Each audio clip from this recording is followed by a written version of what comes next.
The bed bug battle far from over. Chicago's downtown office buildings are now home to some of them. Yeah, the latest building, a state agency, which has people in and out all day. WGN's Lourdes Duarte has more on what took the department more than a month to clear the bugs out. Lourdes? Mark and Micah, the department we're talking about is Healthcare and Family Services. Pretty busy building all day long. They didn't know what to do when they found the bugs. It's still not clear exactly how they got there, but they certainly scared employees, some of them choosing to move out of their office floor until the bugs that have made such huge headlines were cleared out.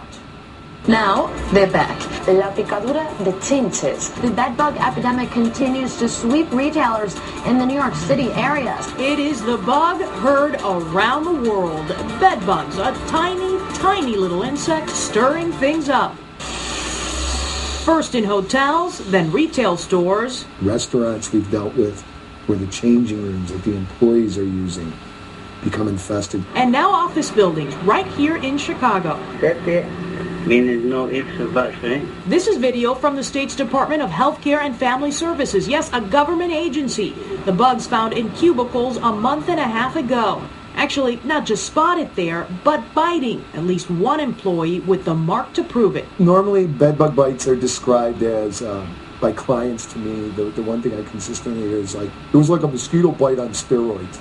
Kevin Conley from A-Alert Exterminating has seen it all. He says office buildings make the fight against bed bugs a bit more difficult for them. First off, an office is a very complex environment.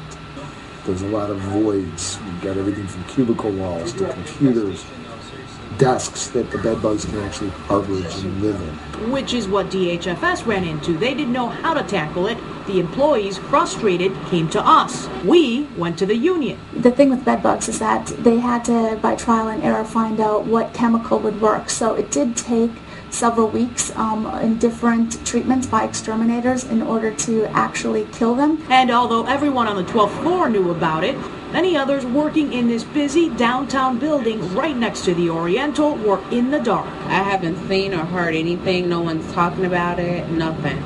So why weren't other employees in the building made aware? DHFS didn't want to do an on-camera interview, but did send us this statement. Quote, "It was believed that only the 12th floor was affected and that it was appropriate to notify everyone who worked on that floor. Meanwhile, by now, exterminators have been in and out of that floor 4 times.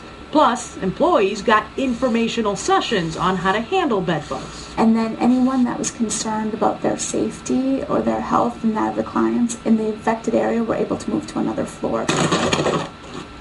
Ripping, spraying, DHFS, not alone. Downtown office buildings are trying to figure out how to tackle bedbugs. I'd say that most employees would have a problem with coming to a workplace where they become dinner. Especially knowing how quickly the bugs multiply. One pregnant female bug equals 30,000 in 6 months.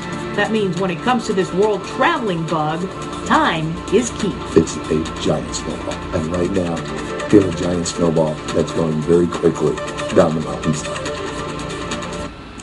By the way, the union has filed a grievance on behalf of the employee who was bitten. So far, no sightings since the last treatment, at least not at that building. Meanwhile, a number of downtown offices have been hit as well, like, for example, Chicago Public Schools, as well as one of the Chase buildings. And here's the big problem with this. It can be very expensive for these companies, for these offices to remove the bed bugs, and they've got to come up with some sort of plan because you've got computers, you've got desks, and you don't want to damage any of that equipment while you're doing this. So that's where the mess comes in. You need to get one of those dogs that sniff out the bed bugs. And that's tomorrow. Yeah. We're talking about that tomorrow. Very good. See? Thank Very you. nice, Micah. Yeah. All right.